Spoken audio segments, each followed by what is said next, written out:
Gold trusted gold buyers మీరు తాకట్టు పెట్టిన బంగారాన్ని విడిపించి ఈ రోజు ఉన్న మార్కెట్ ధరకు కొనబడును.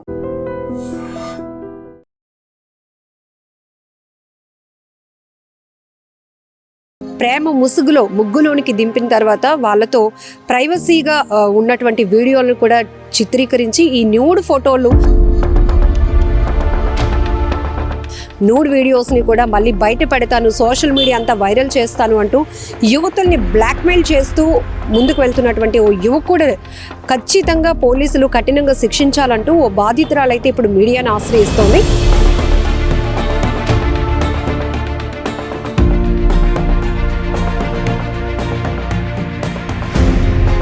ఆ అబ్బాయి పిలుస్తాడు అనమాట. ఆ అబ్బాయి పిలిచి అక్కడికి వెళ్ళిన తర్వాత కొట్టడం, కడుపులో తన్నడం, కర్రలతో కొట్టడం అవన్నీ చేస్తాడు.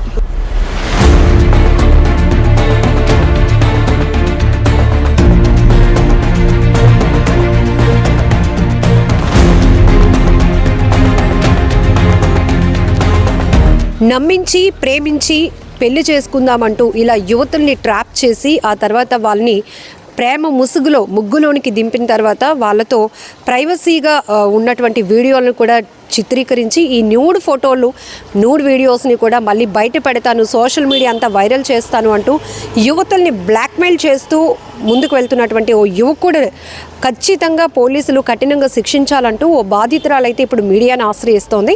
గతంలో కూడా యువకుడిపై నేను పోలీసులను ఆశ్రయించి కంప్లైంట్ పెట్టినప్పటికీ కూడా ఎటువంటి న్యాయం జరగలేదు కాబట్టి నాలాంటి బాధితులు ఇంకా చాలామంది ఉన్నారు. ఇలాగే ఆ యువకుడి చేతిలో మోసపోయినటువంటి బాధితులు కూడా ఉన్నారు. న్యూడ్ వీడియోలు కూడా ఉన్నాయి. వాటన్నిటిని కూడా తొలగించాల్సిన బాధ్యత కూడా పోలీసులు తీసుకోవాలి అనేది ఆ యువతి చెప్తోంది.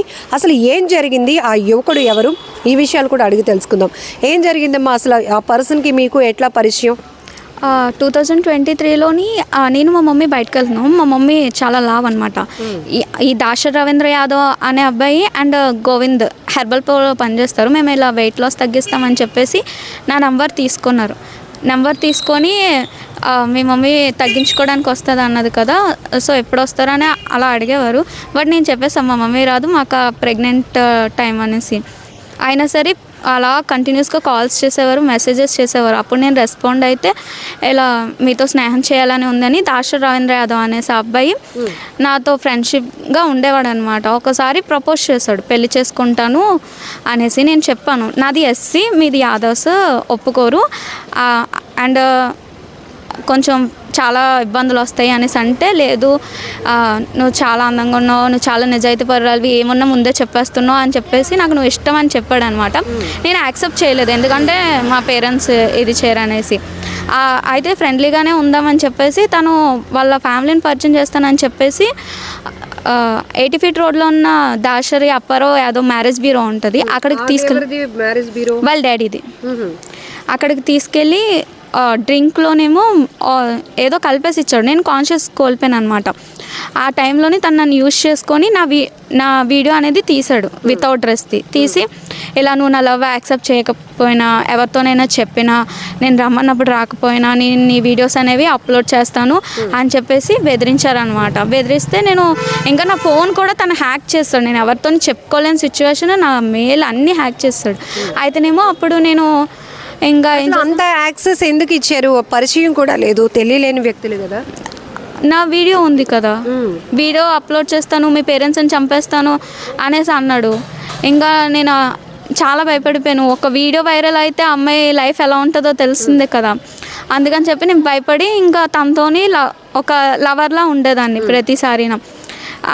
ఓన్లీ కాల్స్లోని లవర్లా మాట్లాడేవాడు, కానీ తన దగ్గరికి వెళ్ళినప్పుడు మాత్రం అసలు ఒరిజినాలిటీ మనీ కోసం ఇంకా బాడీ కోసం చాలా కొట్టేవాడు. ఇంకా వాళ్ళ పరవాడలోని ఒక రూమ్ ఉంటుంది వాళ్ళది, అబ్బాయి తీసుకున్నాడు, అక్కడ వాళ్ళ ఇంట్లో పనులు చేయించుకునేవాడు. వాళ్ళ ఇంటికి కూడా వెళ్ళాను, వాళ్ళ అక్కతో కూడా మాట్లాడాను, ఇలా వీడియోస్ డిలీట్ చేయించండి, చాలా ఇబ్బందిగా ఉంది అని. ఇంటికి వెళ్ళినప్పుడు ఎవరు లేరా? మిమ్మల్ని ఏమని పరిచయం చేశాడు?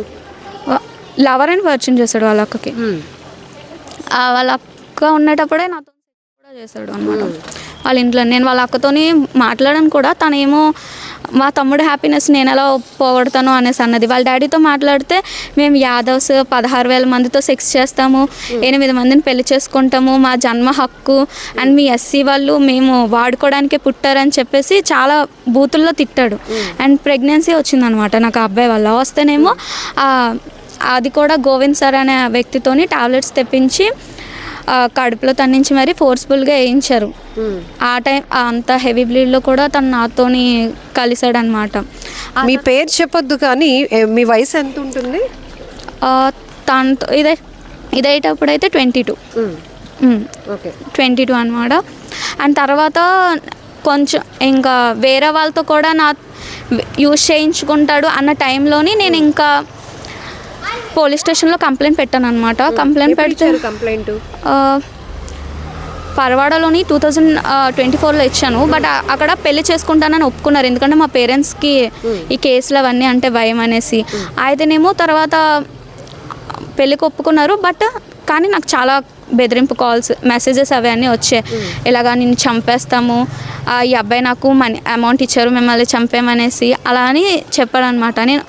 నేను అప్పటికి కూడా లేదు అలా కాదు అనేసి నేను వాళ్ళ డాడీతో ఎన్నిసార్లు మాట్లాడినా ఆయన పెళ్లి చేసుకుంటాను అని ఒక ట్రాప్ టైప్ వేశారు మా పేరెంట్స్ని.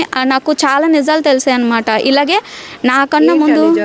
నాకన్నా ముందు అమ్మాయిల్ని ప్రేమ పెళ్ళి అని చెప్పేసి బాక్సింగ్ చేస్తారు అబ్బాయి, బాక్సింగ్ ఇంకా ర్యాపిడో వేస్తాడు. ఇన్స్టాగ్రామ్ వాళ్ళ కాలేజ్లో పరిచయమైన అమ్మాయిలతోని ప్రేమ పెళ్ళి అని చెప్పేసి వాళ్ళతోని ఫిజికల్గా కలిసి వాళ్ళకు కూడా ఒక 2-3 స్టమక్ కూడా తీయించారు అనమాట.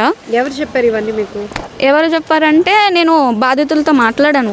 నేను ఒక వీడియో అప్లోడ్ చేశాను కదా, వాళ్ళతో మాట్లాడాను. మీరు ఈ వ్యక్తి కోసం మీరు వీడియో సోషల్ మీడియాలో పెట్టారు. ఎప్పుడు పెట్టారు? ఒక 3 వీక్స్ బ్యాక్. ఓకే, పెట్టినప్పుడు అతని బాధితులు ఇంకా చాలా మంది మిమ్మల్ని అప్రోచ్ అయ్యారు? అవును, అప్రోచ్ అయ్యి వీళ్ళంతా రాక్షసులు అంటే ఇలాగా వాళ్ళ ఫ్యామిలీ అంతా డబ్బు కోసం ఇంకా బాడీ కోసం ఇది చేస్తారు. వాళ్ళ ఇంట్లోని వాళ్ళు ఉండగానే ఈ అబ్బాయి మాతో చాలాసార్లు సెక్స్ చేశాడు. అండ్ శ్రీకాకుళం పెద్దపాడులోని కొంతమందిని మోసం చేస్తే అక్కడ చాలా ఇష్యూ అయ్యి ఇక్కడికి వచ్చారు. ఇక్కడ కూడా సేమ్ ఈ అబ్బాయి యూజ్ చేసుకోవడమే కాకుండా గోవింద్, పండు, శేఖర్ ఇలాగా ఈ అమ్మాయిల వీడియోస్ చూపించి బెదిరించి వాళ్ళ చేత కూడా సెక్స్ చేయించాడు. గోవింద్, పండు, శేఖర్ వీళ్ళు ఏమవుతారు? ఈ అబ్బాయికి ఫ్రెండ్సా? గోవింద్ అనే అతను హెర్బల్ ప్రో, అంటే వీళ్ళ ఒక బ్యాచ్ ఎలా అంటే అమ్మాయిలు పరిచయం చేసుకోవడం, ఫస్ట్ వాళ్ళు సెక్స్ చేయడం, వాళ్ళ తర్వాత వేరే వాళ్ళ చేత బెదిరించి సెక్స్ చేయించడం. నేను ఇవన్నీ వాళ్ళ డాడీకి చెప్పాను. అవి 4th టౌన్లోనే నేను చెప్పాను అనమాట. చెప్తేనేమో అప్పుడు మీరు కంప్లైంట్ ఇచ్చినప్పుడు ఉన్న సిఐ సత్యనారాయణ ఏదో పేరు వస్తుంది, చెప్పాను అనమాట. వీడియోస్ డిలీట్ చేయించండి, పెళ్లి చేసుకుంటా ఏదో అయిపోయింది కదా, ఈ అబ్బాయిని నాతో పంపించండి మేము చూసుకున్నామంటే వాళ్ళ డాడీ ఎక్కడ వాళ్ళ బిజినెస్ ఇలా అమ్మాయిలది వాళ్ళ వల్లే కదా అమౌంట్ వస్తుంది, ఎక్కడ పోతుంది అని చెప్పేసి నాది రోజు నేను పోలీస్ స్టేషన్కి వచ్చి ఏం మాట్లాడుతున్నానో అవన్నీ వీడియోస్ ఇది చేశారు. బిజినెస్ పోవడం అంటే దీన్ని ఒక వ్యాపారంగా మార్చుకున్నారు ఆ ఫ్యామిలీ? అవును, అమ్మాయిలతో వ్యాపారం చేయడం అంతే. అమ్మాయిల దగ్గర డబ్బులు తీసుకోవడం, బాడీ పరంగా యూజ్ చేసుకోవడం అలాంటివి చేస్తారు వాళ్ళ ఫ్యామిలీ. ఇప్పుడు మీరు సోషల్ మీడియాలో మీకు జరిగిన అన్యాయం గురించి ఆ వ్యక్తిని బయటకు రావాలి, ఎందుకంటే చాలా మంది బాధితులు ఉన్నారు. మరి మీరందరూ కలిపి ఎందుకు ఒకేసారి కంప్లైంట్ ఇవ్వడానికి ముందు రావాలి? నేను వేరే అమ్మాయిలతో మాట్లాడినప్పుడు ఏమైందంటే వాళ్ళకి పెళ్ళిళ్ళు అయిపోయాయి, ఇంకొంతమందికి పెళ్ళిళ్ళు కావాలి. వాళ్ళు ఏమంటే పరువు ఇంకా చాలా ఉంటాయి కదా అమ్మాయిల విషయంలోని. సో మేము రాలేము, కానీ నీకు బ్యాక్ సైడ్ నుండి సపోర్ట్ చేస్తాము, మీకు ఏదైనా బీటెక్ కంప్లీట్ నేను బ్యాక్ సైడ్ నుంచి సపోర్ట్ చేస్తామనేసి వాళ్ళు నాతో మాట్లాడడం జరిగింది అనమాట. ఒక మాట అడుగునా, యాక్చువల్గా అమ్మాయిలు అనేటప్పటికి చాలా సెన్సిటివ్, చాలా కేర్గా ఉండాలి. మీరు బీటెక్ చదువుకున్నారు, ఏజ్ కూడా మెచ్యూర్డ్, కానీ ఎవరో హెర్బల్ ప్రో అని చెప్పి మీ మమ్మీ గారికి వెయిట్ లాస్ తగ్గిస్తామని ఫోన్లో జస్ట్ కాంటాక్ట్ అయితే అంత దూరం ప్రైవసీగా వాళ్ళ ఇంటికి వెళ్ళినంత వరకు ఎందుకు అసలు? యాక్చువల్లీ తను నాకు ముందే పరిచయం ఇన్స్టాగ్రామ్లో, బట్ నేను అప్పుడు అంతగా పట్టించుకోలేదు. బట్ మీ మమ్మీకి హెర్బల్ దీనికోసం వాళ్ళు చెప్పక ముందు మీకు ఇన్స్టాలో అబ్బాయి పరిచయమా? అబ్బాయి పరిచయం. ఓకే. పరిచయం అనమాట. నేను అంతగా పట్టించుకోలేదు. ఆ తర్వాత ఎప్పుడైతే తన నంబర్ ఇది చేశాడో, నువ్వు అంటే ప్రతి అమ్మాయితో ఎలా పులిహోర కలుపుతాడో నువ్వు దేవతవి అలా అనుకొని ఏవేవో ఇంకా మాటలు చెప్పి వాళ్ళ పేరెంట్స్తోని మాట్లాడించాడు. అంటే నేను స్టార్టింగ్ వెళ్ళిపోలేదు, నాకు వాళ్ళ పేరెంట్స్తో మాట్లాడించాడు, వాళ్ళ అక్కతో మాట్లాడాను. అప్పుడు నమ్మకం వచ్చిన తర్వాతే నేను వాళ్ళ ఇంటికి వెళ్ళాను అనమాట. కానీ నాకు అంటే వాళ్ళ సైడ్ కూడా ఒక అక్క ఉంది, అమ్మ ఉంది, అలాంటివి అవుతాయని తెలియదు కదా. ఉన్నారు కదా అని చెప్పేసి నేను ధైర్యంగా ఫ్యామిలీకే కదా అని చెప్పి వెళ్ళాను. బట్ అలా అవుతుందని నేను అనుకోలేదు. ఇప్పుడు వాళ్ళు ఏమంటున్నారంటే నేనే ఇంకా వాళ్ళ మీద ఫేక్ ఎలిగెన్సీస్ వేస్తున్నాను, మనీ కోసం డిమాండ్ చేస్తున్నాను. ఆ అబ్బాయి నా దగ్గర చాలాసార్లు కొట్టి మరీ హ్యాండ్ క్యాష్ తీసుకున్నాడు, చాలాసార్లు ఆన్లైన్ పేమెంట్ వాళ్ళ ఇంట్లో టిఫిన్స్కి అట్లకి అన్నిటికీ నన్నే యూజ్ చేసుకొని పని మనిషి కింద యూజ్ చేసుకున్నారు. నేను వాళ్ళు మనీ డిమాండ్ చేస్తున్నాను అంటున్నారు. ఇప్పుడు పెళ్లి కాకుండా ఆ అబ్బాయి వల్ల మీరు ప్రెగ్నెన్సీ అయినట్టు మీకు ఎప్పుడు తెలిసింది? అక్టోబర్లో. అప్పుడు వాళ్ళ ఫ్యామిలీకి చెప్పారా ఈ విషయాన్ని? యాక్చువల్లీ వాళ్ళ ఫ్యామిలీకి అంతా తెలుసు. వాళ్ళ ఫ్యామిలీకి ఈ అబ్బాయి ఏమైనా గోకుతున్నాడో, ఏమైతే తిరుగుతున్నాడో, ఏమైనా ట్రాప్ చేస్తున్నాడో అన్నీ తెలుసు వాళ్ళ ఫ్యామిలీకి. వాళ్ళ ఫ్యామిలీకి తెలుసు. అండ్ నేను కూడా వాళ్ళ అక్కతో మాట్లాడాను కూడా. ఏ రకమైన టార్చర్? అంటే పెళ్లి చేసుకుందాము అని మీరు ప్రెజర్ తెచ్చినప్పుడు దానికి టార్చరా, లేకపోతే మీరు ప్రెగ్నెంట్ అని తెలిసిన తర్వాత టార్చరా, ఇంకా మీ మీద థ్రెట్ కూడా ఏదో ఉంది, సుపారీ ఇచ్చి మిమ్మల్ని చంపించాలి అనుకున్నాడు అని మీరు చెప్తున్నారు, ఏంటది అసలు? యాక్చువల్లీ తను కాల్లోని ప్రేమగా అంటే నేనే పిలిచినట్టు, అక్కడ ఎలా అంటే నెక్స్ట్ టైం నువ్వే నన్ను పిలిచినట్టు కాల్లో మాట్లాడు అంటే నేను పిలిచినట్టు అలా మాట్లాడమంటాడు. కానీ ఆ అబ్బాయే పిలుస్తాడనమాట. ఆ అబ్బాయి పిలిచి అక్కడికి వెళ్ళిన తర్వాత నాకు చాలా పీరియడ్స్, నేను అసలు ఏం ఉండలేను, వెళ్ళిపోతాను అలా అన్నా సరే పక్కాగా తనతో శారీరకంగా కలిగే ముందు కొట్టడం, కడుపులో తన్నడం, కర్రలతో కొట్టడం అవన్నీ చేస్తాడు. అండ్ తర్వాత ప్రెగ్నెన్సీ టైంలో కూడా నాకు కడుపులో చాలా దారుణంగా తన్నాడు అనమాట. అవును, ఎవరో తెలియలేని వ్యక్తిలో అంత పెయిన్ ఎందుకు? పోలీసులు మీరు అప్రోచ్ అవ్వచ్చు కదా. పోలీసుల్ని అప్రోచ్ అవ్వడానికి నేను ఎవరితో చెప్పడానికి కావదు, నా ఫోన్ అంతా హ్యాక్లోనే ఉంది.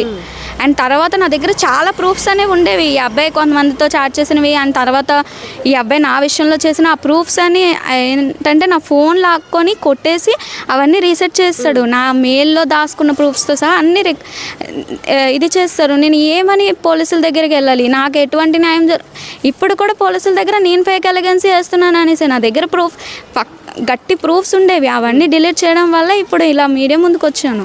ఇప్పుడు ఆ అబ్బాయి మిమ్మల్ని చంపించాలి అనుకునే ప్లాన్ కూడా వేశాడు అంటున్నారు. ఇది ఎవరైనా థర్డ్ పర్సన్ మీకు చెప్పారా? ఏం జరిగింది అసలు? నైట్ 12:30 అలాగా ఒక అతను నాకు మెసేజ్ చేశాడు, చాలా వల్గర్ లాంగ్వేజ్లో తిట్టి, ఇలాగ నువ్వు మా బావని ఫేక్ రూమర్స్ చేస్తున్నావంట, సో వాడు నీకు చంపమని 20,000 ఇచ్చాడు, సో నిన్ను మేము చంపేస్తాము అనేసి నాకు చాలా తప్పుగా మాట్లాడారు. అది. సో ఇప్పుడు చాలా మంది బాధితులు ఉన్నారు అంటారు. మీకు లాగానే చాలా మంది బాధితుల యొక్క నూడ్ ఫొటోస్, వీడియోలు కూడా ఉన్నాయి అబ్బాయి దగ్గర? ఉన్నాయి, నేను చూసాను తన ఫోన్లోని. ఆ ఫోన్ తెప్పిస్తే మొత్తం అంతా బయటకు వస్తుంది. బట్ వాళ్ళు నేను పోలీస్ సార్ కూడా, సార్ ఫోన్ తెప్పించండి, అప్పుడు నేను ఫేక్ ఎలిగెన్సీస్ అంటున్నారు కదా, ఫోన్ తెస్తే మీకే తెలుస్తుంది అండి అంటే వాళ్ళు తెప్పించలేదు. ఎందుకంటే వాళ్ళకి ఆ పవర్ ఉన్నా సరే వాళ్ళు ఇది చేస్తున్నారు అంతే. ఇప్పుడు నేను కొన్ని ఆడియో రికార్డ్స్ విన్నాను, అందులో మీ మీద చాలా అమితమైన ప్రేమ ఉన్నట్టు, పిచ్చిదానా నేను చెప్పింది ముందు విను, నువ్వు ఎందుకు అలా నన్ను అనుమానిస్తున్నావు, ఎందుకు మీ అమ్మ వాళ్ళని మీ అక్క వాళ్ళని అందరిని ఇన్వాల్వ్ చేస్తున్నావు, ఒకవేళ పోలీసులు కౌన్సిలింగ్ నువ్వు కేసు పెట్టడానికి పోలీస్ స్టేషన్కి వెళ్ళినా, కంప్లైంట్ ఇచ్చినా అక్కడ పోలీసుల ముందు నీ మెడలో తాళి కట్టాలన్నా నేను కట్టేస్తాను అంటున్నాడు. ఇవన్నీ ఎందుకు మీరు నమ్మట్లేదా? ఇవన్నీ ఫేక్, నమ్మించాలనే ప్రయత్నం అంతా ఉంటే తను ఎప్పుడో, నేను పోలీస్ స్టేషన్కే రాను కదా, నేను పోలీస్ స్టేషన్కి రాకపోవడానికి రీజన్ వెళ్ళడానికి రీజన్ పెళ్లి చేసుకోను అన్నాడు. అండ్ తర్వాత నేను అమ్మాయిల ప్రూఫ్లు కూడా చూశాను, వేరే వాళ్ళతో నాకు సెక్స్ చేయించమని ఫోర్స్ చేశాడు. అందుకే నేను పోలీస్ స్టేషన్ వరకు వచ్చాను. లేదంటే వేరే వాళ్ళతో అంటే మీ ఫ్రెండ్స్ గ్రూప్ని కూడా మా ఫ్రెండ్స్ కాదు, వాళ్ళ ఫ్రెండ్స్తోని సెక్స్ చేయమని నాకు ఇది చేశారు. తనకి నిజంగా అంత ప్రేమ ఉంటే అలా ఎందుకు చేయిస్తాడు? నేను పోలీస్ స్టేషన్ వరకు రాను కదా, పెళ్లి చేసుకుంటాను అంటే. నేను వచ్చాను అంటే ముందు ఏం జరిగిందో అవన్నీ వాట్సాప్ రికార్డింగ్లు కానీ కాల్ రికార్డింగ్లు కానీ తీస్తేనే ప్రతి ఒక్కరికి ఏంటి నిజం ఏంటి అబద్ధం అనేది తెలుస్తుంది.